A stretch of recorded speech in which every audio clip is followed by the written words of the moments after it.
Italy की जो क्षमताएं हैं, जिस प्रकार से कई वर्षों में इटली ने प्रगति की है, नए नए टेक्नोलॉजीज डेवलप किए हैं, इसमें भारत में भी बहुत कुछ हमें सीखने को मिल सकता है। हमारे पास कुछ बहुत विशेष चीजें हैं जो हम इटली में दे सकते हैं। तो एक प्रकार से दोनों देश एक दूसरे के साथ कंपटीशन, स्पर्धा कम लेकिन कॉम्प्लीमेंटैरिटी ज्यादा है। हम एक दूसरे के साथ मिलके दुगना काम कर सकते हैं। छोटा देश है लेकिन बड़ी संभावनाएं हैं। इनका मैं निर्यात का आंकड़ा देख रहा था, लगभग $700 बिलियन का निर्यात है इनका। हमारा भी इस वर्ष रिकॉर्ड निर्यात हुआ है $770 बिलियन का। तो एक प्रकार से जितना हम संबंध बढ़ाएं इटली जैसे देश के साथ, उतना ज़्यादा हमारे को भारत में भी लाभ होगा। नई टेक्नोलॉजीज आएंगी, रोजगार के नए साधन आएंगे, नए प्रकार से काम करने के हमें ढंग भी दिखेंगे, मिलेंगे।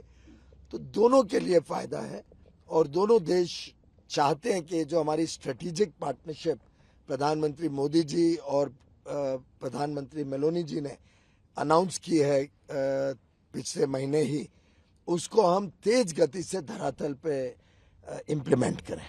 सर, इटली के डिप्टी प्राइम मिनिस्टर भी यहाँ पे थे और इटली के प्राइम मिनिस्टर ने भी प्रधानमंत्री को सबसे लोकप्रिय नेता बताया है और इन्होंने भी आज अपने सीईओ राउंड टेबल स्पीच में ये बोला है कि वो हर संभव मदद तक करने के लिए तैयार हैं और भारत से हमारी जो दोस्ती है वो और मजबूत होगी। भारत की तरफ पूरी विश्व की आशाएं और अपेक्षाएं आज देखने को मिलती हैं। प्रधानमंत्री मोदी जी ने जो रिश्ते बनाए हैं पूरे विश्व में, जिस प्रकार से लोगों का विश्वास जीता है, वो अपने आप में अनोखा है।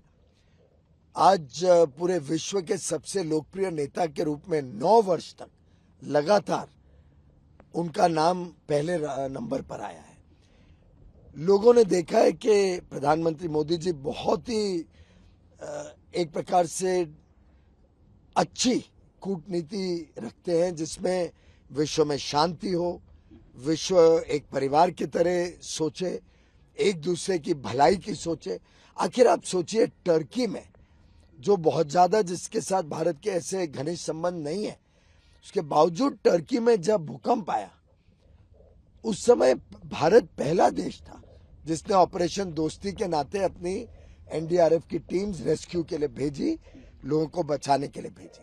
अब ये बात बहुत बड़ा संदेश देती है और विश्व के नेताओं को ध्यान में आता है कि भारत एक आपका मित्र भी है, आपके साथ भाईचारा भी रखता है और दुख सुख का साथी भी है। ये जो प्रधानमंत्री मोदी जी की छवि विश्व में बनी है, यही छवि आज भारत में लोगों को उनके प्रति इतना आकर्षण, इतना विश्वास उन्होंने लोगों का कमाया है और यही जनता का आशीर्वाद है, 140 करोड़ भारतवासियों का आशीर्वाद है, जिससे प्रधानमंत्री मोदी जी को भी और बल मिलता है अपने काम में।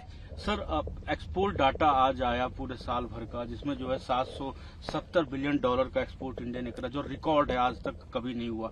पेरिस में आप थे, वहां पे भी जो है सेंट गोबा हुआ या एयरबस हुआ, ये सब बोल रहे थे कि इंडिया का बिजनेस हमारा जो है सबसे मतलब पहले, दूसरे या तीसरे नंबर पे प्रॉफिटेबल बिजनेस है। यहाँ बात हुई, यहाँ भी बड़ा ताज्जुब था कि इतनी विषम परिस्थितियों जब यूक्रेन और रशिया का वार हो रहा है, वो दुनिया में मंदी है, उसमें भी इंडिया का एक्सपोर्ट ग्रो हो रहा है।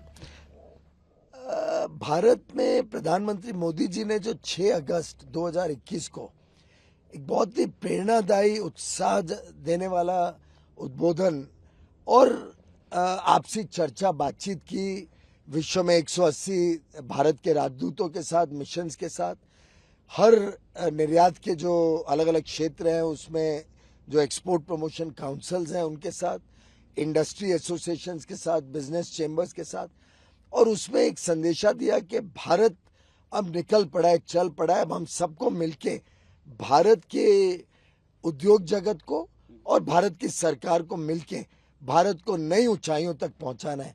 उस कार्य में जिस प्रकार से पूरा औद्योगिक जगत उत्साहित हो गया प्रधानमंत्री मोदी जी के आशीर्वाद से, उनके नेतृत्व से। ये उसका फलस्वरूप है कि 54% वृद्धि मात्र 2 वर्ष में, एक ऐतिहासिक निर्यात की परफॉर्मेंस भारत ने अचीव की है। पर अभी भी उत्साह बुलंद है और सभी निर्यातकों ने मुझे विश्वास दिलाया कि हम आगे और बढ़ते जाएं।